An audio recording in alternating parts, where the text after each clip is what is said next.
দাঁড়াও দাঁড়াও, খুলছি দরজাটা। উফ, দুনিয়া শুদ্ধ লোকের যে কেন কাজের সময় আসতে হয় বুঝি না বাবা।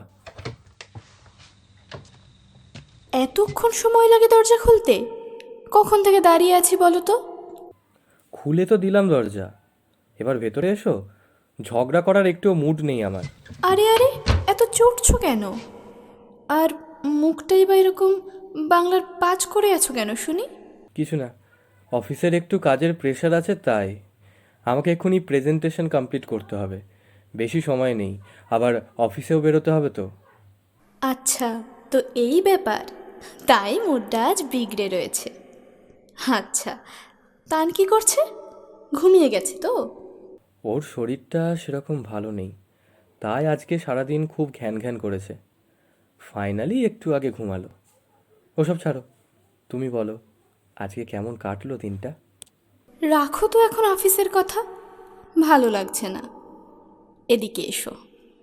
আই উইশ আজকের রাতটা যেন এভাবেই কেটে যায়। কতদিন আমরা একসাথে সময় কাটাইনি বলো তো? হুম, ভালো লাগছে বেশ। সারাদিনের সমস্ত স্ট্রেস আউট হয়ে যায় তোমার এই একটা হাগে। ওহ নো, আমি তো ভুলেই গেছিলাম। আমার আমার প্রেজেন্টেশনের কি হবে? Don't worry, take a deep breath, সব হয়ে যাবে, আমি করে দিচ্ছি। না না, তার কোনো দরকার নেই।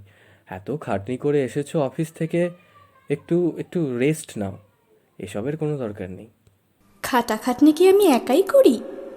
সকাল থেকে তুমিও তো কত কাজ করেছো। তোমাকে দেখে ঝোড়ো বক মনে হচ্ছে। কিন্তু পিউ। কোনো কিন্তু নয়, তুমি একটু রেস্ট নাও।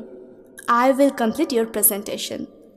থ্যাংক গড যে আমরা সেম কোম্পানিতে জব করি, না হলে তোমার কাজটা আমার পক্ষে করে দেওয়াটা এতটা সহজ হতো না।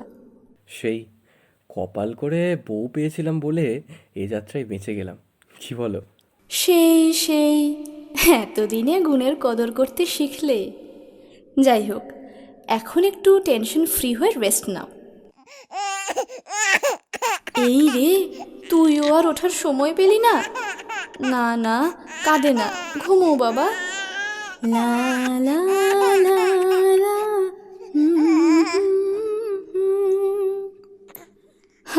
ফাইনালি ঘুমোলো। প্রেজেন্টেশনও almost done. যাই, গিয়ে ঋতোকে ডেকে দিই। ঋতো, এই ঋতো, ওঠো এবার। Presentation complete? আগে হ্যাঁ, নিন উঠুন এবার। যাওয়ার আগে ওয়ালেটটা নিতে ভুলে যেও না, ড্রেসিং টেবিলে 3 নম্বর দেরাজে রাখা আছে। ওকে। আরে, এটা আবার কার? দেখি তো। Happy men's day to the world's most caring and loving husband. এসব আবার কি? মেন্স ডে মানে? কেন, ওমেন্স ডে হতে পারে, আর মেন্স ডে কেন নয় শুনি? তাছাড়া এই বাড়ির রোম্যানের সাকসেসের পিছনে তো একজন ম্যানেরই হাত রয়েছে, কি তাই তো? আজ আমি যা কিছু হতে পেরেছি তার পিছনে তুমিই তো রয়েছো।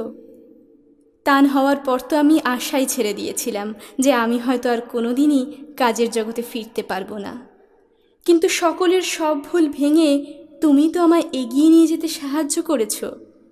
নিজের কাজকে শিফট করে এনেছো রাতে, সারা সকাল তানের খেয়াল রাখবে বলে নিজের লাইফে এত বড় চেঞ্জ এনেছো তুমি। ওমেন্স ডে সেলিব্রেশন তো সবাই করে, কিন্তু এত কিছু করতে করতে নিজেদের লাইফের এই ওয়ান্ডারম্যানকে তো ভুলে গেলে চলবে না। ইকুয়ালিটিটা তো সব ক্ষেত্রেই হওয়া উচিত।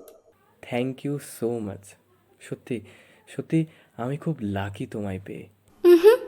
শুধু তুমি কেন, বলো আমরা দুজনেই খুব লাকি একে অপরকে নিজেদের লাইফে পেয়ে। এই এই, লেট হয়ে যাচ্ছে। সরি বাবা, এক্ষুনি বেরোতে হবে। আচ্ছা, একটা কথা আছে। তুমি তো আমায় খুব ভালোবাসো। আমি যদি মেন্স ডের জন্য কিছু চাই, দেবে তো আমায়? আগে শুনি কি? না মানে, একটা ছোট্ট কিস তো পেতেই পারি। ব্যাস, এখন লেট হচ্ছে না, যাও যাও বলছি।